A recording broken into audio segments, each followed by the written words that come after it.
the new Longines Ultra-Chron. The question is it a true timekeeping companion? Let's find out.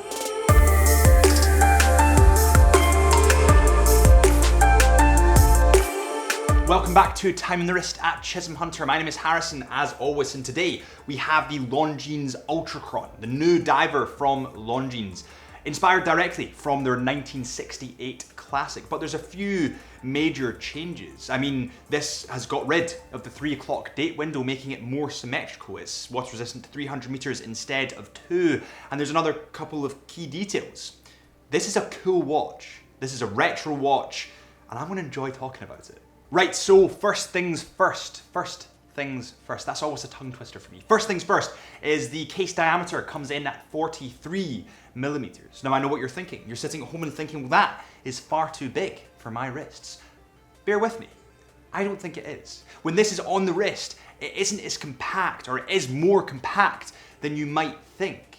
And coming from someone that sort of taps out at 42, it doesn't wear like a 43 millimeter. I would say it wears more like the 42. Now it is still quite big, it is still quite chunky, but it's doable. I would go there. The case thickness comes in at 13 millimeters, so it's a little bit slimmer than I thought. And actually, when you look at the sapphire crystal glass, which has anti-reflective treatment on both sides, it is a little bit raised, and that kind of keeps in with that vintage theme of the 1968 classic. I did expect it to be a little bit thicker, especially for the movement that's in this piece that we'll get onto in a second, but I did expect it to be thicker, but I'm glad it's not. I'm glad it's thinner. I'm not as much of a fan on domed sapphire crystal glass, but I am a fan on the fact that it's thin. It's a give and take. The lug to lug comes in at 49 millimeters. So this is quite a compact piece, and it doesn't wear as big as you necessarily think on the wrist. That's partially down to the color being black. We'll move on to that in a second. The case and the bracelet come in stainless steel, and there's a combination of brushed on the side here and satin finished. So a polished and a sort of brushed satin finished. And it looks brilliant. When you reflect it in the light, you can really see those angular lines. It looks a bit more rounded. I was talking to Drew earlier, and I said that this watch kind of looks like something you'd get out of a video game.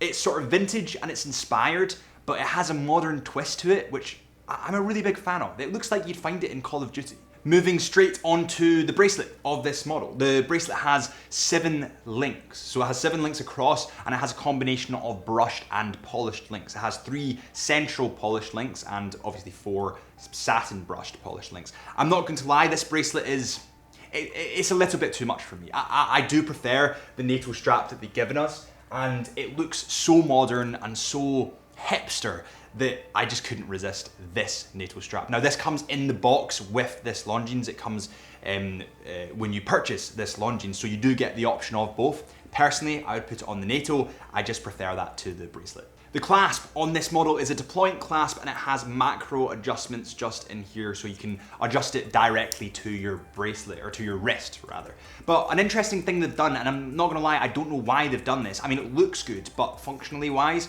I'm not sure why they've done this, is on the clasp, they have a kind of brushed either side, a sort of polished either side rather, and brushed down the middle with the logo.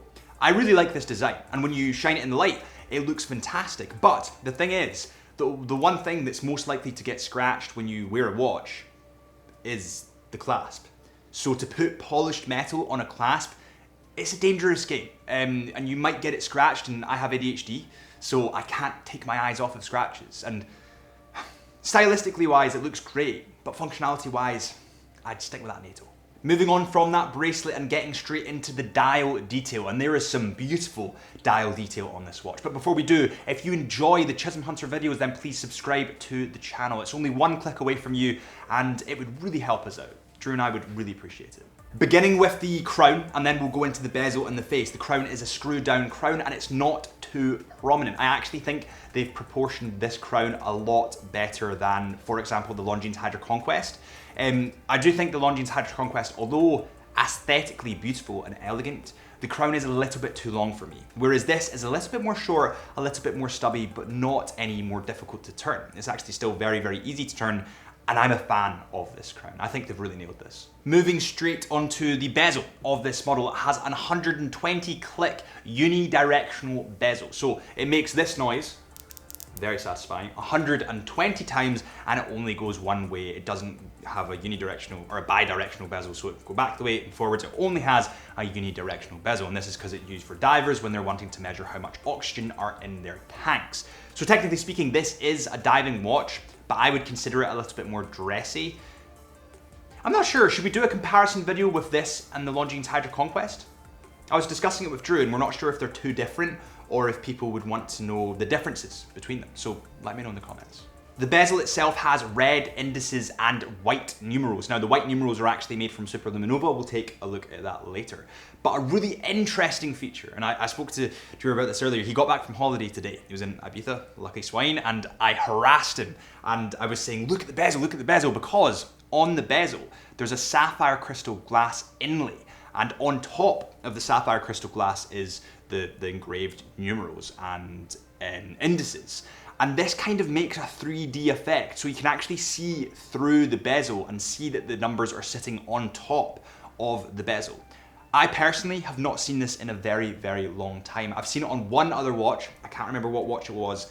It's just a beautiful detail, and I'm really glad they've done this. Now that you are watching this video, it's important to say that Chisholm Hunter are authorized retailers for Longines watches, and I have created a discount code on selected lines just for you subscribers out there. If you type in CHSUB, that's CHSUB, you will get 10% off selected lines. Thank you so much for your support, guys. On with the video. The dial on this watch is black, and it's almost like a matte black. It looks sand blasted, and this dial has a hell of a lot of depth, and I'm a really big fan of this dial. The hands and indices at the 12, 6, 3, and 9 mark are polished, highly polished, and they reflect wonderfully against that dial. They also have superluminova. Now we'll take a look at that in a second. The hands on this model are also an interesting one. It throws me back into that era of the 70s, of the 60s, of the kind of Pac-Man arcade vibes, if that makes any sense. The minute hand is blocky and it's red, bright red, and it stands out wonderfully against that black or matte black dial. And it kind of fits in with the theme of this watch. The whole thing looks very 70s inspired. But let's take a look at the lume, because the lume is cool. As you can see here, the lume shines extremely bright green. And what I really like about this lume is firstly the fact it's symmetrical, but also the fact that the lume isn't raised off the bezel. It's kind of integrated into the bezel, making it harder to destroy that lume. So it's actually a bit more durable in my eyes. Moving into the detail of the face now, moving away from the lume. If you look at the Longines logo, it is raised up off of that matte black dial, and it gives it kind of a 3D kind of look, which I'm a fan of. Below that is an automatic sign stating that the watch is automatic. But my personal favorite is the Ultra-Chron logo positioned at the 6 o'clock mark, and that is also raised off of the dial. And that is reminiscent of the 1968 Ultra-Chron watch, which had the same logo. I like that bit of history. You know, when it gets to luxury watchmaking, when it gets to luxury purchases, a lot of what you buy is in the history, is in the story, and this is a good story.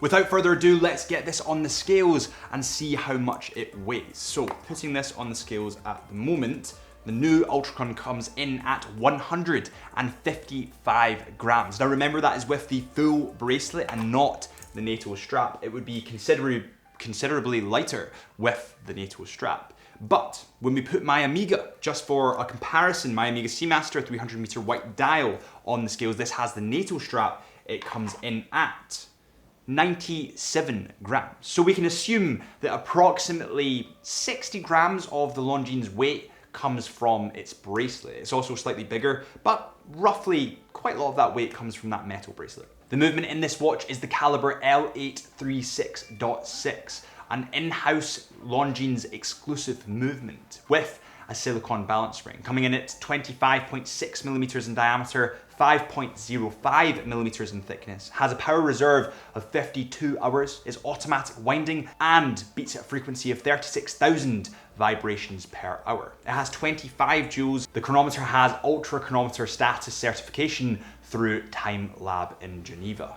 This model comes in at £3,310. That is British pounds, so if you're in America, I know a lot of you guys are in America, you'll need to do that conversion. This is a pricey watch, but for that price, you get a high beat, extremely accurate, powerful movement, which is obviously exclusive to Longines. You get a brilliant statement in style that throws you back to the 70s. It is a reincarnation of the 1968 classic, and I love the history behind it. This is an expensive watch, and I wouldn't advise this for your first watch. But if you're a collector, if you like history, and if you like movements, this is a nice piece. Thank you so much for watching this episode of Time in the Wrist at Chisholm Hunter. If you've enjoyed, please hit this subscribe button. Drew and I would really appreciate it in the studio here. It really helps us, and it's only one click away. Thank you so much, and we will see you next time.